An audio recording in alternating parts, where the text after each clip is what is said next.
प्रधानमंत्री के आर्थिक सलाहकार समिति के अध्यक्ष ये कहते हैं कि भारतीय संविधान को बदल देना चाहिए, तो हमें यह समझना पड़ेगा कि आरएसएस और बीजेपी हमारी वोट के जरिए सत्ता में आके भारतीय संविधान को कुचलने का काम कर रही है, उसको खत्म करने का काम कर रही है, इस देश के संविधान की मूल भावनाओं को बर्बाद करने का काम कर रही है।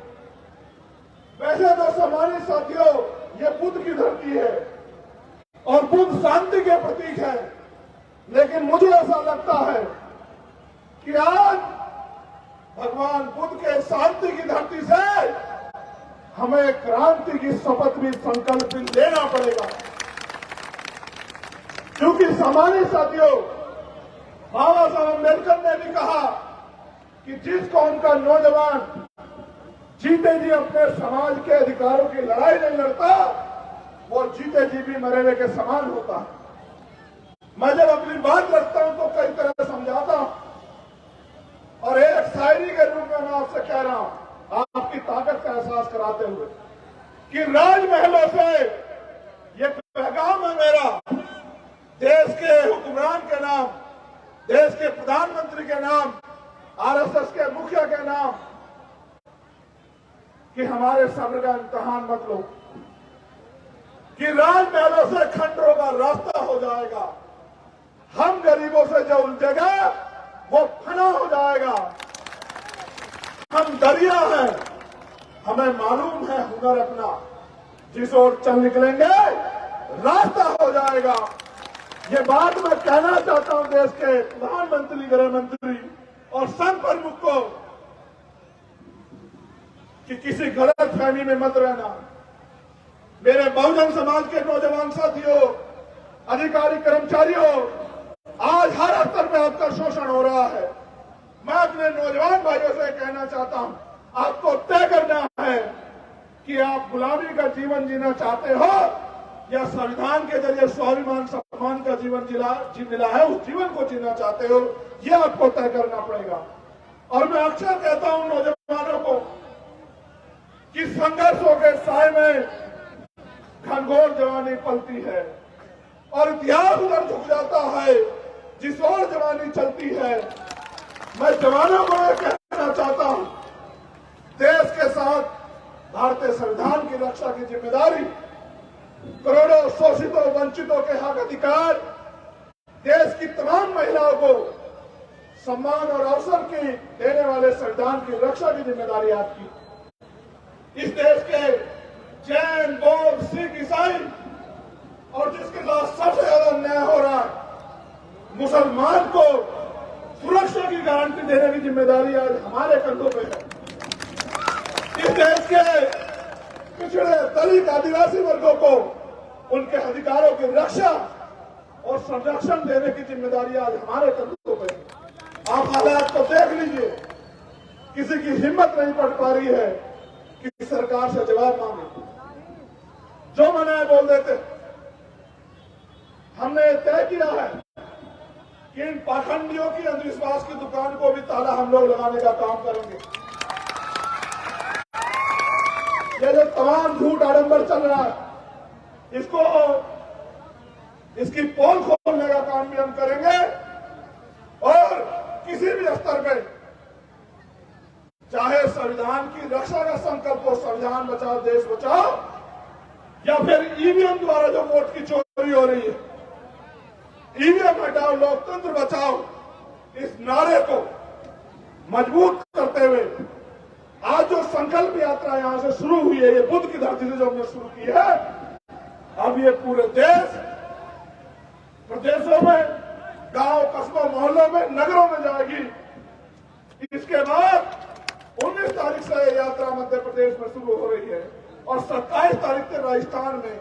और अब हम लोग प्लान बना के आज जो आरएसएस, बीजेपी के मंसूबे में जो कील ठोकने का काम आपने किया, इतनी बड़ी सभा करा के और रात के 9 बजे भी यहाँ बड़ी मजबूती से डट के आपने जो आज अपनी ताकत दिखाने का काम किया, चौधरी अमर सिंह के हाथों में मजबूत करने का काम किया, यहाँ की जिले की कमेटी के हाथों में मजबूत करने का काम किया। मैं विश्वास के साथ आपको कहना चाहता हूं कि उत्तर प्रदेश वो धरती है जिससे दिल्ली का रास्ता खुलता है।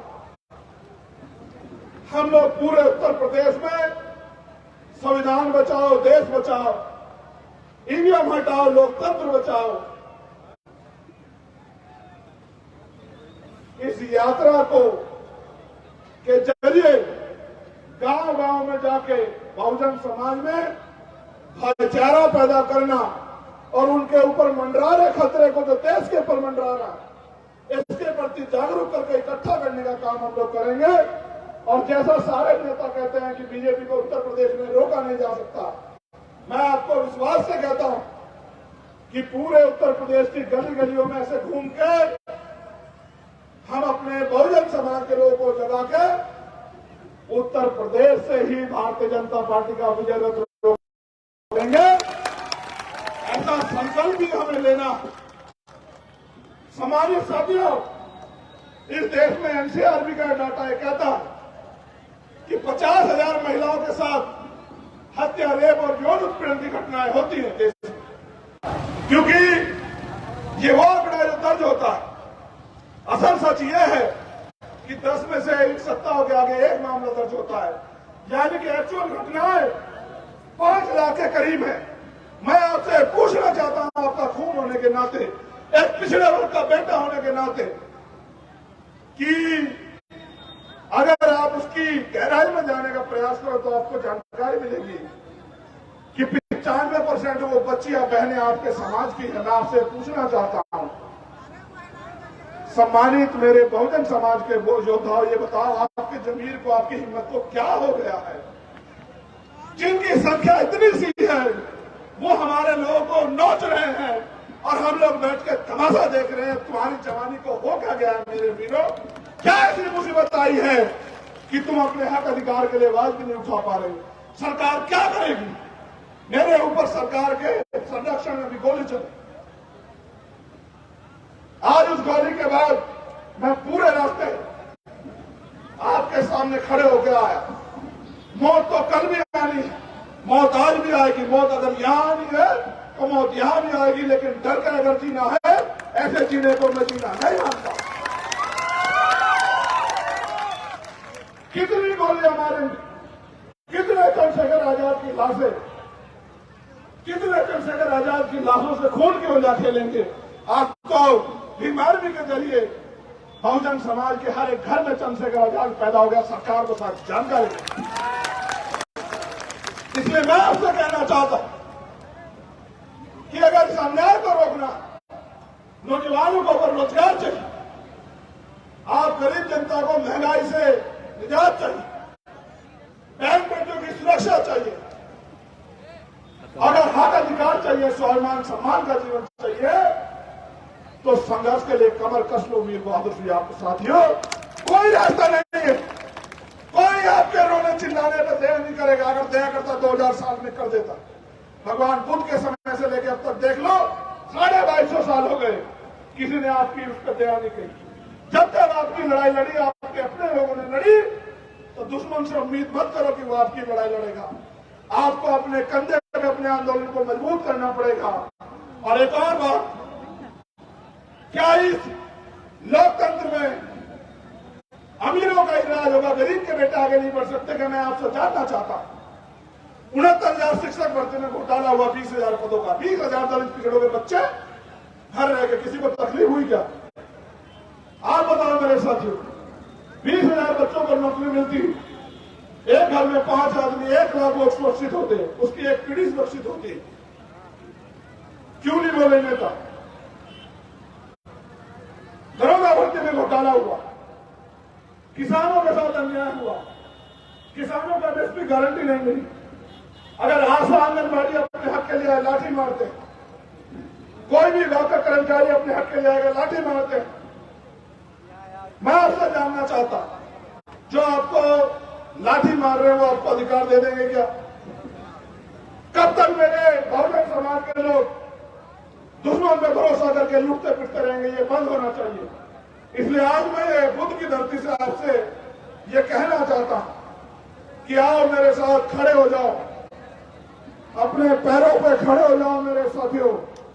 जहां जहां बैठे हो वहीं खड़े हो जाओ और दोनों हाथ उठा के संकल्प करो मेरे साथ। मैं यहां से जो बोलूंगा आप अपने दिल से जवाब देना कि आप क्या सोच रहे हैं।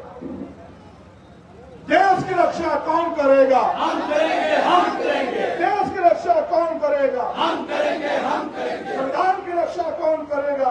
हम करेंगे, हम करेंगे। बहन बेटियों की रक्षा कौन करेगा? हम करेंगे, हम करेंगे। किसानों की रक्षा कौन करेगा? हम करेंगे, हम करेंगे। मजदूरों की रक्षा कौन करेगा? हम करेंगे, हम करेंगे। देश की रक्षा कौन करेगा? हम करेंगे, हम करेंगे। संविधान की रक्षा कौन करेगा? हम करेंगे, हम करेंगे।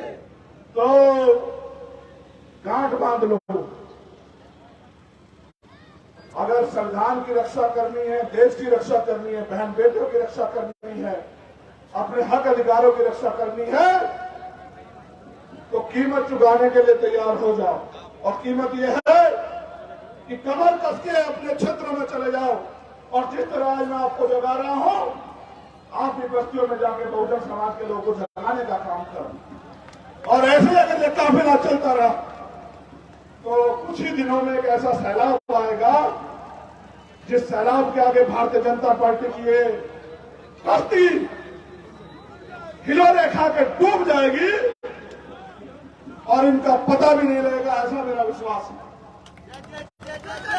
मैं अपनी वाणी को विराम देते हुए, क्योंकि आपने पूरे दिन मेरा इंतजार किया, मैं अपनी वाणी को विराम देते हुए कहना चाहता हूं कि हमारी माएं हमें इसलिए पैदा करती हैं कि हमें जाति धर्म के नाम पे या स्वाभिमान सम्मान से जीवन जीने के नाम पे हमारी हत्या हो, ये सोच के ना हमारी मां हमें पैदा करती और न ही हमें पालती।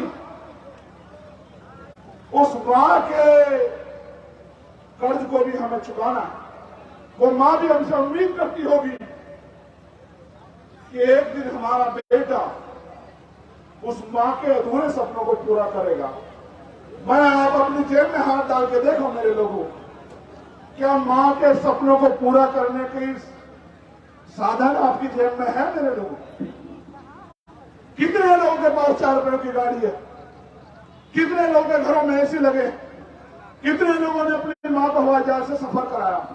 कितने लोगों ने अपनी बहन को विदेश घुमाया? कितने लोगों ने बिजनेस लगाए, फैक्ट्रियां लगाई? कितने लोगों को उद्योग धंधे हैं? कितने घरों तक सरकारी नौकरी पहुंची? हाथ हो जाना, क्या धर्म की लड़ाई में गुजरे? धर्म आपके मुद्दों को दबाने की एक दवा है उनके पास। धर्म को हथियार बना के भारतीय जनता पार्टी हमें बेवकूफ बना के इकट्ठा करके अपना राज चला रही कि धर्म के अफीम को जवाब आप जानते हैं कमंडल की काट मंडल है।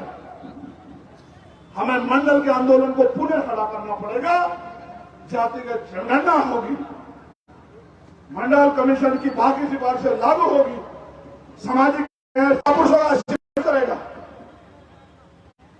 लेकिन जैसा मैंने कहा कि ना मैं सरकार को भूलूंगा और ना आपके कार्यकलाप को भूलूंगा। आप मेरी रक्षा करो ना करो, छोड़ो,